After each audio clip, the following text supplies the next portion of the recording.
Welcome, cookbook friend, to the Cookbook Divas Podcast. I'm Carrie, and I'm here with my co-host, Katie. And today we're bringing you all the newest cookbooks coming out the final week in September 2021. And there's some really fun ones this week. Yeah, it's going to be a really great month in cookbook land. The first cookbook on my list is Cocoa Bombs, over 40 make-at-home recipes for explosively fun hot chocolate drinks. This is by Eric Torres Garcia. And I didn't know the existence of Cocoa Bombs until last year, and then I still didn't make my own. I love how the author describes them. He calls them the piñata in your cup. So the book tells you how to prepare the molds, melt and temper the chocolate, fill the cocoa bombs with surprises like candies or warming spices. You could even use booze in these, I think. I can't believe I didn't think of that. I totally will put booze in my hot cocoa bomb. Surprise! Maybe not in the ones for the kids. Okay. Yeah. So, and they also do a step-by-step photo illustration to show you how to seal the half shells together, which I know I would personally have a problem with. So this is a really awesome cookbook with a lot of ideas. I can't believe they have 40. So this is Cocoa Bombs, over 40 make-at-home recipes for explosively fun hot chocolate drinks by Eric Torres Garcia. I'm heading to the store and getting some whiskey. Anyway. I know, right? My first cookbook this week is the Date Night Cookbook by Ned Fulmer and Ariel Fulmer. Ned is one of the Try Guys, and I apologize, I've never heard of them before, but apparently they try lots of risky things for YouTube videos. I don't know, like swimming with sharks or whatever. So Ned and his wife came together to make this cookbook, and they organized it by relationship stage, which is a cute way to do your chapters. Oh, yeah. They started from single and dating, and then they move on to meeting the parents, which is always stressful. Yes. And then finally, long-term commitment. So there are recipes for simple night-in staples like third date pizza or Netflix and chili. And they share Ariel's favorite lemon salmon piccata and Ned's chocolate souffle. So my boyfriend and I have a date night every Friday, but since it's a work day, I can't really say I cook anything special. Oh. And we're not eating at indoor restaurants right now. So if the weather's good, we'll go out to a restaurant with an outdoor patio. But as the weather's getting worse, we're going to have more date nights, so I need to suck it up and cook more. Do you and your hubby have a date night tradition? We try to, and we're not very good about it. We just get so busy, and then we end up being productive. Like, I say productive, like we work. Yeah. So we need to really prioritize that. I think it's really awesome that you guys do it, though. We try. So this cookbook is the Date Night Cookbook by Ned Fulmer and Ariel Fulmer. My next cookbook I'm pretty excited about. It's called Divine Your Dinner, a cookbook for using tarot as your guide to magical meals. This is by Courtney McBroom. That's the perfect last name for a witchy author. She had to have done this on purpose. And the other author is Melinda Lee Holm. So this is perfect for autumn. Melinda Lee Holm is a priestess, and Courtney McBroom is actually a chef, and they conjure up feasts. There are 78 recipes in this cookbook that interpret a specific tarot card and its energy. So what you do is you'll pull a card. You can do it at random or with intent or because you can't think of anything to cook that night. You flip to the card's corresponding recipe, and you'll find all the ingredients to infuse your meals with spiritual energy from the tarot. So there's an introduction on how to use the tarot, a chapter on stocking your magical pantry, spells section near the end of the book, which is kind of nice if you're not into that kind of thing. And then some of the recipes inside include the Moon's Pumpkin Cornbread, the Empress's A Rose is a Rosé Punch. We also have Ancho Chili Brownies, yum. There's a spinach artichoke roulade, bergamot baked rice with citrus and honey, and giant bami with garlicky turmeric aioli. Wow, there's a lot. That sounds good. Yeah. I always seem to get the High Priestess card when people do tarot readings for me. There's clearly some message that I need to learn in my life. Yeah. So I peeked at the recipe corresponding to the High Priestess card because if I use this cookbook for dinner, I'm probably going to get it. And I'm super excited that it's a pomegranate julep. Yum! Of course it is. So I'll pull the card and be like, oh, darn, the universe wants me to drink a pomegranate julep. Oh, no. Well, that's awesome. So This cookbook is Divine Your Dinner, a cookbook for using tarot as your guide to magical meals. This is by Courtney McBroom and Melinda Lee Holm. My next cookbook is a super fun one. It's called the Edible Crafts Kids Cookbook. It's for ages 4 to 8, and it's 25 fun projects to make and eat by Charity Mathews. As a little kid, I remember loving making edible dough Christmas ornaments. They looked horrible, and now that I recall, they kind of tasted like paste. They're just salt and flour. Ugh. But I still ate them. I nibbled them off the tree. But it was super fun, and I would totally have gotten a kick out of this cookbook as a kid. Yeah. Inside, there's 25 fun projects, such as monster veggie cups, flower garden graham crackers, over-the-rainbow cereal necklaces, marshmallow flour pudding pots, Ollie Ollie octopus biscuits, pop art apple nachos. That sounds healthy. Yeah. And edible prehistoric dino eggs. The one I got a kick out of is the animal crackers at the zoo. So you'll like set up a little table with animal crackers walking around on green, quote unquote, grassy crackers. And you can make a fence with pretzels and grapes. I actually remember doing that as a kid. It's perfect. So this is really cute. That's the Edible Crafts Kids Cookbook by Charity Mathews. Next up, it's pie season. And I don't at all mind looking at yet another pie cookbook. Yay! Yeah. Pie! This one is the Essential Pie Cookbook, 50 Sweet and Savory Recipes by Saura, Kline. I actually prefer savory pies to sweet, so I'm excited for this one. Really? Okay. It starts off with Pie Baking 101 for those of you who need that extra intro. And then it moves into crusts, and they encourage us to avoid store-bought dough, which I'm super lazy and I often use it. But they present 6 simple crust recipes, including, Katie, a gluten-free crust. Ooh. A cornmeal crust, which technically is also gluten-free, I would think so. If they don't mix flour in it. And a cocoa crust. Yum. I almost made a joke about cuckoo for cocoa crust, but I'm not going to. Too late, I just did. Yep. It offers step-by-step photos for making lattice crusts, or the toppings. Some of the recipes include a chicken pot pie that would make my boyfriend so happy. If I would make it for him on date night, I better do it. Yeah. A tomato tart with burrata, a spinach and Swiss cheese quiche, a day after Thanksgiving turkey pot pie. I love that idea because you don't want to eat turkey too many days in a row. So if you mix it up into a pot pie, it's different, right? Yeah, it's great. There's a banana cream pie, dark chocolate pecan pie, raspberry peach streusel pie. And God. Here is something I have to make for my boyfriend, beer cheese hand pies. Yeah. So that is the Essential Pie Cookbook. And I'm sorry that I did 2 cookbooks in a row, but the publishing schedule is crazy. And all of our lists of cookbooks get messed up because the cookbooks get delayed. Yeah, that's true. It is.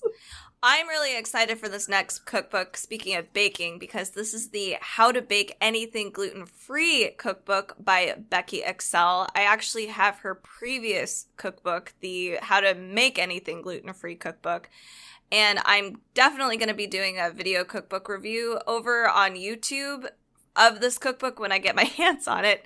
This is perfect for baking season. There's actually 100 recipes in here for everything from cookies to cakes, donuts to donuts. Oh my goodness, to donuts. Desserts. Oh my God, I haven't had a gluten-free donut ever. I haven't had a donut in forever. Oh I know. There's bread to festive bakes, and there's recipes like Cornish pasties, banana upside down cake, a coconut and lime drizzle loaf cake. There's a beautiful rainbow cake that's even on the cover that is super amazing. And there's a salted caramel cake, a lemon meringue pie. And I'm really excited because there's even a separate chapter for gluten-free Christmas baking. Oh, Christmas. Yeah, it's super nice, all the cookies and stuff. So now we can participate, all of us gluten-free people. So that's How to Bake Anything Gluten-Free by Becky Excel. My next cookbook might help with a little problem I'm developing. I'm beginning to be sort of not a food hoarder per se, but I would call myself a food prepper. The pandemic kind of made me nutty about food, so I always have lots of it in the house, but I'm not wasting it. Like we're checking the labels and the expiration dates and using up the oldest stuff first before we replace it, etc.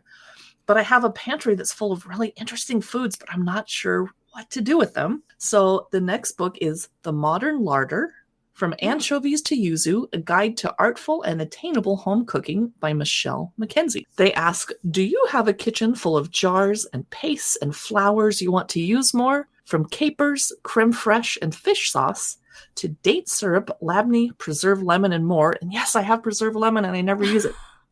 Michelle Mackenzie offers a fresh perspective on magical pantry items that are often overlooked by home cooks named Carrie.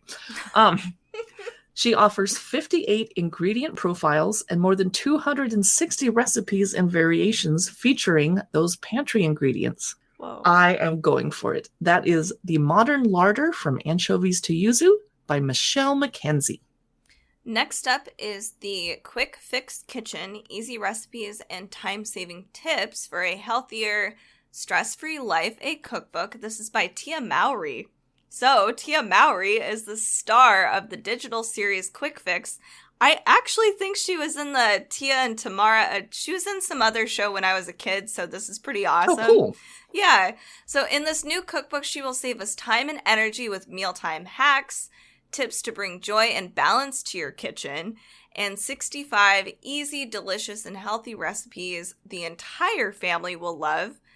Inside, you'll find healthy food swaps, pantry organizational hacks, food shopping tips, which I actually need. I way overshop. Meal As plans. Do I.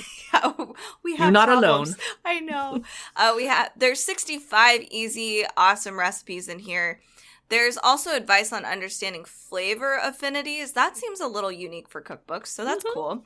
They have balancing wholesome and indulgent meals, incorporating the kids, and managing your time. Wow, there's a lot of things you're going to learn in this cookbook.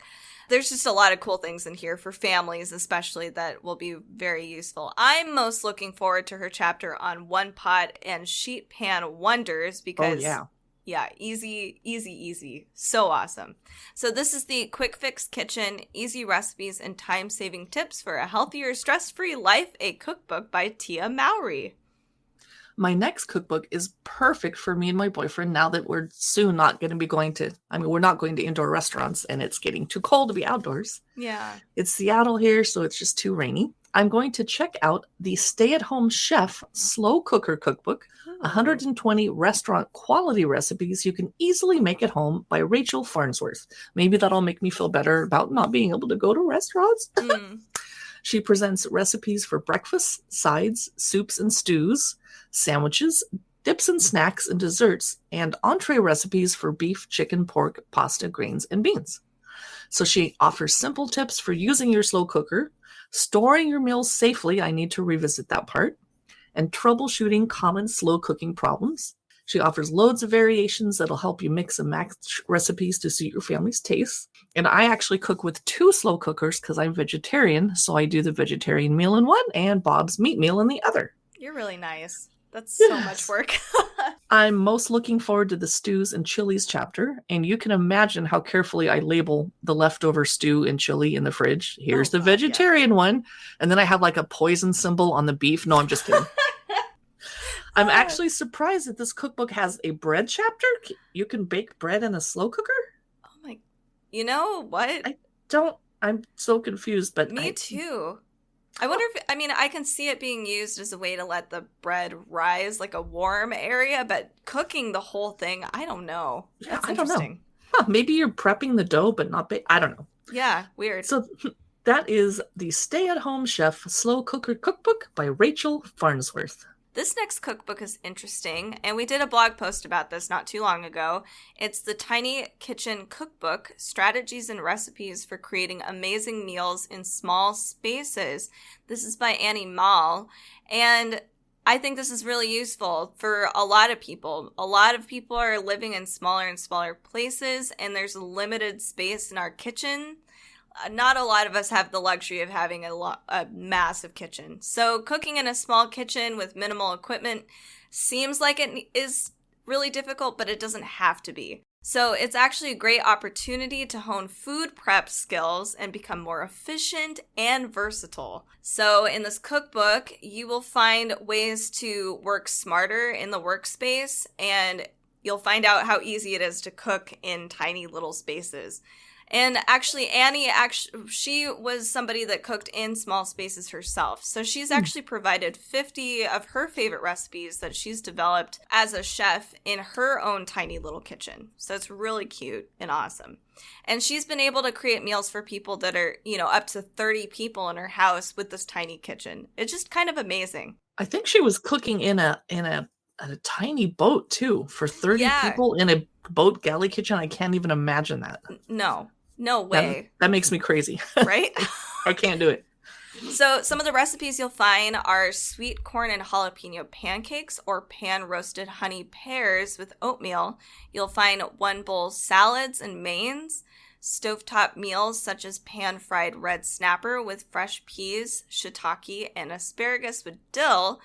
Dishes can be prepared in the toaster oven for cooks without an oven. There's recipes that would go with that, such as cheese stuffed meatballs with fresh tomato sauce and fettuccine. Yummy. And they even make, she's even provided a whole chapter that does desserts in a mug that you can prepare way ahead of time.